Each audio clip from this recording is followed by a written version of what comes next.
വലിയ ആത്മവിശ്വാസമുണ്ട്. കാരണം തിരുവനന്തപുരം മുതൽ ഒന്ന് എണ്ണിക്കഴിഞ്ഞാൽ കോൺഗ്രസിൻ്റെ ഒരൊറ്റ സ്ഥാനാർത്ഥി പോലും സ്ത്രീ ആയിട്ടില്ല. മാർക്സിസ്റ്റ് പാർട്ടിയുടെ ഒരു സ്ത്രീ സ്ഥാനാർത്ഥിയില്ല. ഭാരതീയ ജനതാ പാർട്ടിക്കും ആലപ്പുഴ വരെ എണ്ണിക്കഴിഞ്ഞാൽ ഒരു സ്ത്രീ സ്ഥാനാർത്ഥിയുണ്ട്. ഞങ്ങൾക്ക് 5 സ്ത്രീ സ്ഥാനാർത്ഥികൾ കേരളത്തിൽ ആഗമനം ഞങ്ങൾ കൊടുത്തിട്ടുണ്ട്. അപ്പോൾ ഈ കേരളത്തിൻ്റെ തെക്ക് മേഖലയിൽ മൊത്തം സ്ത്രീകളുടെയും കാര്യങ്ങൾ നോക്കാനായിട്ട് ഒരു സ്ത്രീ പ്രതിനിധി പോയാൽ പോണ്ടേ എന്ന ചോദ്യം ഇവിടുത്തെ അമ്മമാർ കക്ഷിക്കും രാഷ്ട്രീയത്തിനും അതീതമായിട്ട് അവർ ചിന്തിക്കുന്നുണ്ട്. അവർക്കും കനത്ത പ്രതിഷേധമുണ്ട്. കോൺഗ്രസിനകത്തെയും മാർക്സിസ്റ്റ് പാർട്ടിക്കകത്തെയും സ്ത്രീകൾക്ക് പ്രതിഷേധമുണ്ട്. അവർക്ക് MLA-മാരാകാൻ വിജയിക്കുന്ന സീറ്റുകൾ കൊടുക്കുന്നില്ല, MP ആകാനുള്ള സാഹചര്യം ഒരുക്കി കൊടുക്കുന്നില്ല. അപ്പോൾ കുറേ വീടിനകത്ത് അമ്മയെയും സഹോദരിയെയും ഒക്കെ സ്നേഹിക്കാൻ ഇവിടുത്തെ രാഷ്ട്രീയക്കാർക്ക് സാധിക്കുമെങ്കിൽ അവർ സ്ത്രീകളെ പൊതുരംഗത്തും അവർക്ക് ഇഷ്ടപ്പെടാൻ സാധിക്കണം. കാരണം അവർ വീട്ടിൽ നിന്ന് പുറത്തിറങ്ങി പ്രവർത്തിക്കുന്നതിനേക്കാൾ ബുദ്ധിമുട്ടാണ് ഒരു സ്ത്രീക്ക് പുറത്തിറങ്ങി പ്രവർത്തിക്കുക എന്നുള്ളത്. അതിന് സാഹചര്യം ഒരുക്കേണ്ടിയിരിക്കുന്നു. അപ്പോൾ BJP ഇത്രയധികം സ്ത്രീ സൗഹൃദമായി കേരളത്തിൽ മാറിയിട്ടുള്ളത് ഇത്തവണ തീർച്ചയായിട്ടും സ്ത്രീ വോട്ടർമാരുടെ മനസ്സിനെ കുറേ കൂടി ഞങ്ങളിലേക്ക് അടുപ്പിച്ചിട്ടുണ്ട് എന്നുള്ളതാണ് എൻ്റെ മനസ്സിലാഗ്രഹം. വലിയ ഭൂരിപക്ഷത്തിന് ഇവിടെ നിന്ന് ആലപ്പുഴ പാർലമെൻറ്റ് മണ്ഡലത്തിൽ നിന്ന് ജയിക്കണം. അതിൽ കഴിഞ്ഞ കാലങ്ങളിലെല്ലാം ഞാൻ പറയാറുണ്ട്, കോൺഗ്രസിൻ്റെയും മാർക്സിസ്റ്റുകാരുടെയും അല്ലെങ്കിൽ ലീഗുകാരുടെയും ഒക്കെ വീടുകളിൽ നമ്മൾ എന്തിനാണ് കയറുന്നത് എന്നാണ് ഞാൻ ചോദിക്കാറ്, ഞാൻ നിൽക്കുന്ന പഴയ കാലത്ത്. പക്ഷേ ഇത്തവണ ഞാൻ പറഞ്ഞിട്ടുള്ളത് എല്ലാ കോൺഗ്രസ്സുകാരെയും കാണണം, എല്ലാ മാർക്സിസ്റ്റ് പാർട്ടിക്കാരെയും കാണണം. കാരണം മോദിയുടെ കൺസെപ്റ്റ് എന്താണ്? മോദിജിയുടെ ദൃഢനിശ്ചയമാണ് ഇന്ന് ആലപ്പുഴ പാർലമെൻറ്റിൽ കാണുന്ന ഹൈവേയിൽ കാണുന്ന റോഡുകൾ.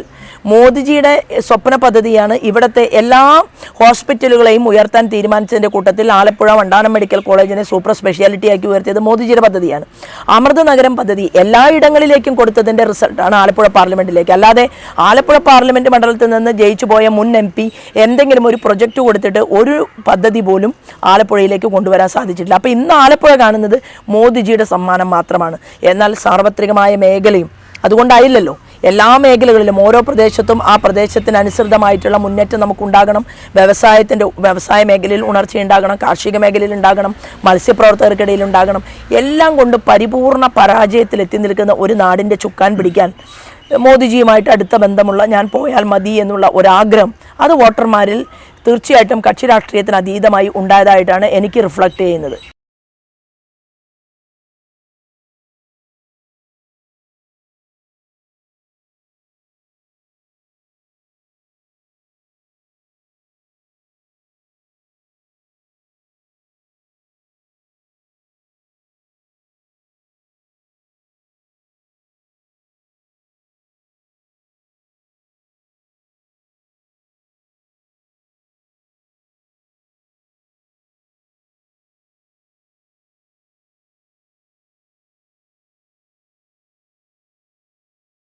ഞാൻ തൃശ്ശൂരിലാണ് ജനിച്ചു വളർന്നത്. പക്ഷേ തൃശ്ശൂരിൽ ഞാൻ 2 തെരഞ്ഞെടുപ്പുകളിൽ മത്സരിച്ചിട്ടുണ്ട്. ആ 2 തെരഞ്ഞെടുപ്പുകളിലും വോട്ട് എനിക്ക് ഇരട്ടിയാക്കാനായിട്ട് ജനം അനുവാദം നൽകി. പിന്നീട് ഞാൻ പാലക്കാട് പോയി. ഒരു പാർലമെൻറ്റ് തെരഞ്ഞെടുപ്പിൽ 60,000 വോട്ട് 1.5 ലക്ഷം വോട്ടാക്കാൻ എനിക്ക് സാധിച്ചു. അവിടെ തന്നെ പാലക്കാട് അസംബ്ലി തെരഞ്ഞെടുപ്പിൽ 2ാം സ്ഥാനത്ത് വരാൻ സാധിച്ചു. മൈനോറിറ്റി ഡിസ്ട്രിക്റ്റ് എന്നറിയപ്പെടുന്ന മലപ്പുറം ജില്ലയിൽ വോട്ടിന് ഡബിളാക്കിയിട്ട് പൊന്നാനി പോലുള്ള ഒരു അസംബ്ലി മണ്ഡലത്തിൽ പോലും എനിക്ക് ജനങ്ങളിലേക്ക് എത്താൻ ശ്രമം നടത്തി അവരെന്നെ സ്വീകരിച്ചിട്ടുണ്ട്. അത് കഴിഞ്ഞ് എറണാകുളം ബൈ ഇലക്ഷനിൽ ഞാൻ വോട്ട് ഡബിളാക്കിയിട്ടുള്ള ഒരു സാഹചര്യം ഉണ്ടായി. എൻ്റെ പ്രവർത്തകരും ഞാനുമാണ്, ഞാനെന്ന് പറയുന്ന വ്യക്തിയല്ല.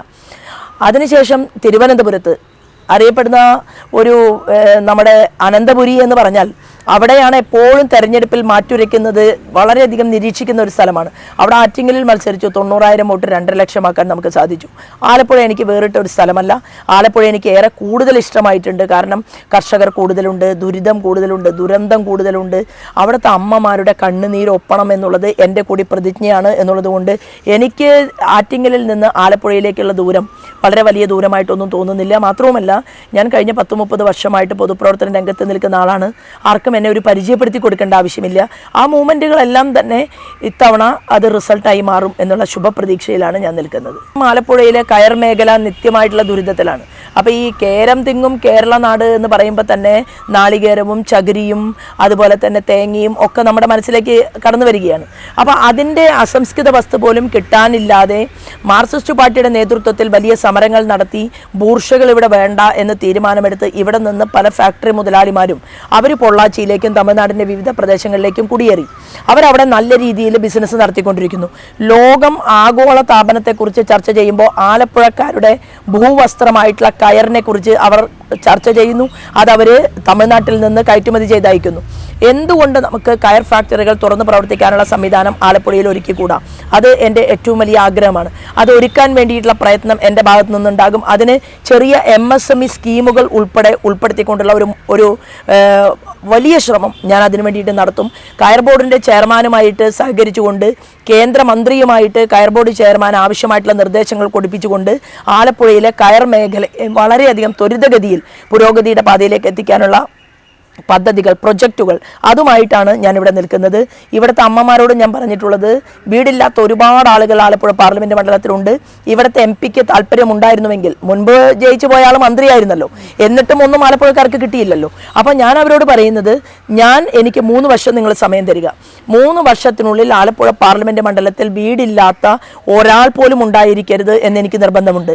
ലോകത്തിൻ്റെ മുന്നിൽ ഒരേ ഒരു മനുഷ്യൻ ശ്രീമാൻ നരേന്ദ്രമോദിയും അദ്ദേഹത്തിൻ്റെ കൂട്ടുകാരും ഒരുമിച്ച് ചേർന്നപ്പോൾ ലോകത്തിന് മുന്നിൽ 5 വർഷം കൊണ്ട് ഇന്ത്യയെ മാറ്റിമറിക്കാൻ സാധിച്ചു. 10 വർഷം കൊണ്ട് അത് വലിയ ദൂരത്തിലേക്ക് എത്തിക്കാൻ സാധിച്ചു നമ്മുടെ പുരോഗമനമെങ്കിൽ, ഈ കുഞ്ഞു ആലപ്പുഴയെ 3 വർഷം കൊണ്ട് വീടില്ലാത്ത ഒരാൾ പോലും ഉണ്ടാകരുത് എന്നുള്ള ദൃഢപ്രതിജ്ഞയുമായിട്ട് അത് പ്രകടന പത്രികയിൽ കുറിച്ചുകൊണ്ടാണ് ഞാൻ രംഗത്ത് വരുന്നത്.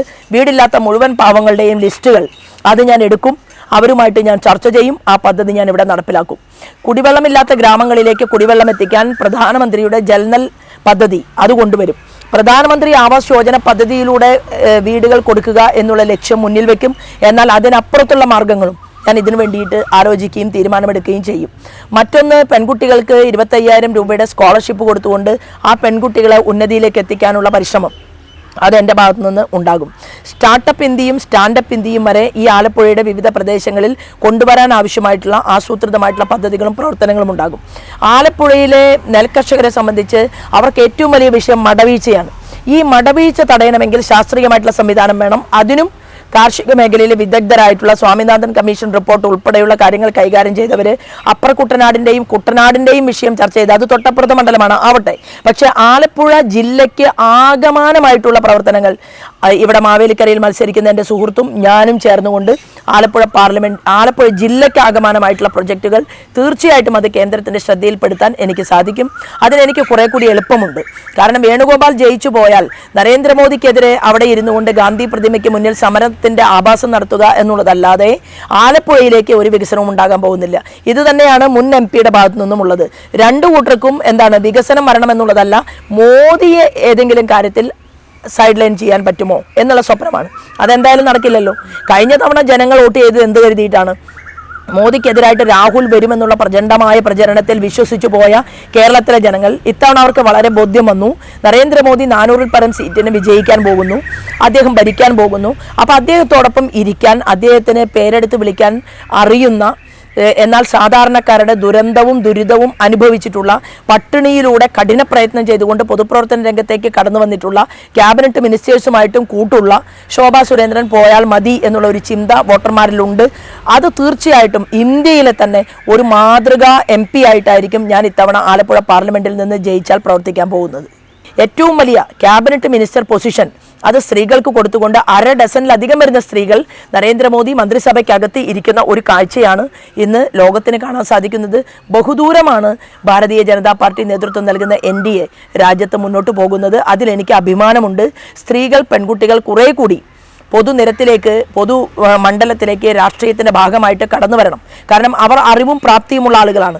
ഈ അറിവും പ്രാപ്തിയുമുള്ള ആളുകൾ കൂടി സഹകരിച്ച് കൈപ്പിടിച്ചുകൊണ്ട് നമുക്ക് ആലപ്പുഴ പാർലമെൻറ്റ് മണ്ഡലത്തെ മാറ്റണമെന്നും, ഞാൻ ജയിച്ചു കഴിഞ്ഞാൽ എൻ്റെ പാർലമെൻറ്റിനെ നിയന്ത്രിക്കുന്നത് ഒരു ജനസഭയായിരിക്കും. ആ ജനസഭയ്ക്കകത്ത് വിദ്യാർത്ഥികളുണ്ടാകും, കർഷകരുണ്ടാകും, അതിൽ ടെക്നോളജിസ്റ്റുകളുണ്ടാകും, അതിൽ സ്വാമിനാഥൻ കമ്മീഷൻ റിപ്പോർട്ടിൻ്റെയൊക്കെ പിറകെ പ്രവർത്തിച്ച, കാർഷിക മേഖലയിൽ പ്രവർത്തിച്ച വളരെ വിദഗ്ധന്മാരായിട്ടുള്ള ആളുകളുണ്ടാകും. മണൽ ഖനനം ഉൾപ്പെടെ ദുരന്തം അനുഭവിക്കുന്ന മത്സ്യമേഖലയിൽ റിസർച്ച് ചെയ്തിട്ടുള്ള ആളുകളുണ്ടാകും.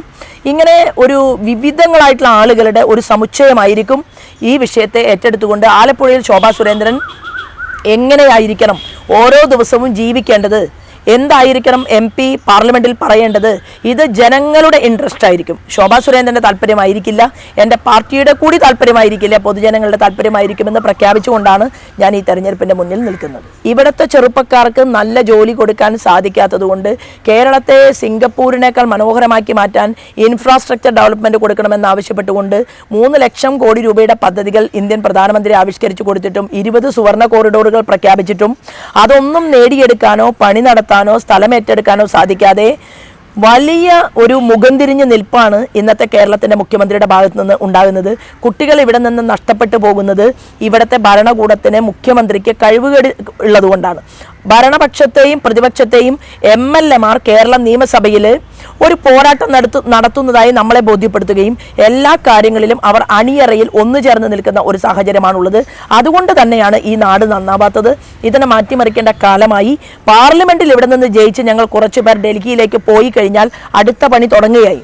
കാരണം ഇവിടെ MLA മാരെ സൃഷ്ടിച്ചെടുക്കാനുള്ള പണിയും പ്രവർത്തനവും ഈ പാർലമെന്റ് തെരഞ്ഞെടുപ്പിന്റെ കൂട്ടത്തിൽ തന്നെ നടത്തുന്നുണ്ട്. ഞങ്ങൾ അതിനനുസൃതമായിട്ടുള്ള പരിപാടിയും പ്രവർത്തനവുമാണ് താഴെത്തട്ടിൽ നീക്കിക്കൊണ്ടിരിക്കുന്നത്.